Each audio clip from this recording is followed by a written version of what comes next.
Alright, I'd like to apologize for what I said about Super Mario Land, but I'm not going to. That game isn't very good.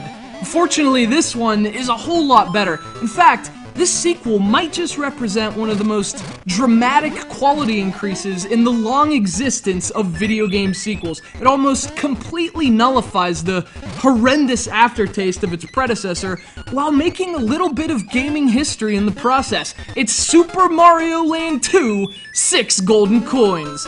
Wow, Wario, 6 golden coins! This game's awesome.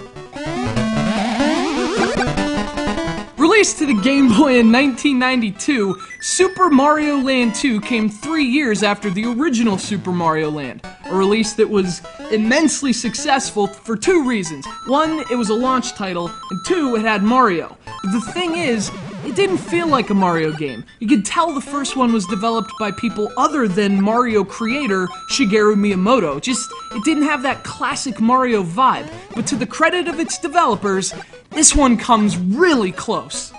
But first, let's just get it out of the way. There's still a bit of that Doki Doki Mario feel in Mario Land 2. That is to say that traditional Mario disciplines are given some leeway here. You're gonna see enemies and concepts that you wouldn't normally see in a proper console-based Super Mario game. That's the influence of different designers giving their own perspectives and twists to the Mario formula. But this one works a lot better than the first because, despite looking a bit atypical, it actually plays just as brilliantly as a Mario game should. And one of the first big improvements in Super Mario Land 2, and the thing that makes this game such a joy to play, is that the gameplay's been tightened up exponentially. Platforming is much smoother and more responsive, and most importantly, Mario's back to his old self. He feels like Mario, he jumps like Mario, his tight controls and familiar physics are there, and it makes the game an immediate improvement over its predecessor. He also freaking looks like Mario, which is another major improvement. Super Mario Land 2 traded the microscopic visuals of the original in favor of these much bigger and more detailed sprites. It's really refreshing to look at relative to the first game, and in fact, in the case of Mario, the game actually uses his Super Mario World sprite. And to me, as the 2D Mario sprites go, that one's always been my favorite. It was really a defining moment for the character in terms of his attributes and personality, and in retrospect, I think it comes closest to the chubby, jovial plumber that we know today. Now that may seem like a pretty petty thing to praise, but even that, just the simple addition of the Super Mario World sprite, it gives Super Mario Land 2 an instant familiarity that its predecessor lacked. It makes you accept some of the stranger ideas because you see that it's still rooted in the Super Mario that you know and love.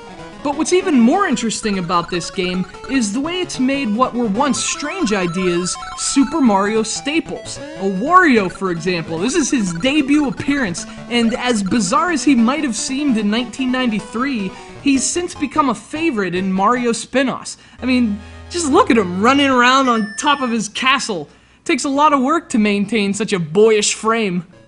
Super Mario Land 2 also goes back to a key Super Mario feature. All the crazy suits that we love so much. In fact, talk about playing your cards right, this one actually adds a new suit, which almost instantly makes you a classic Mario game.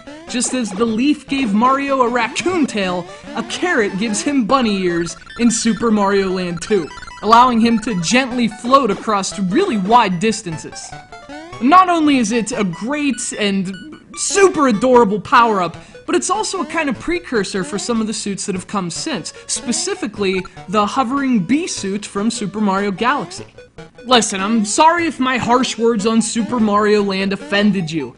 Maybe I was a bit harsh. I take this stuff very seriously. Believe me, it hurt me even more to say them, and it always does. But I find solace in the fact that what is basically Mario's B team only needed one mulligan before they finally got it right in Super Mario Land 2, creating both a new Mario character and a new Mario classic in the process.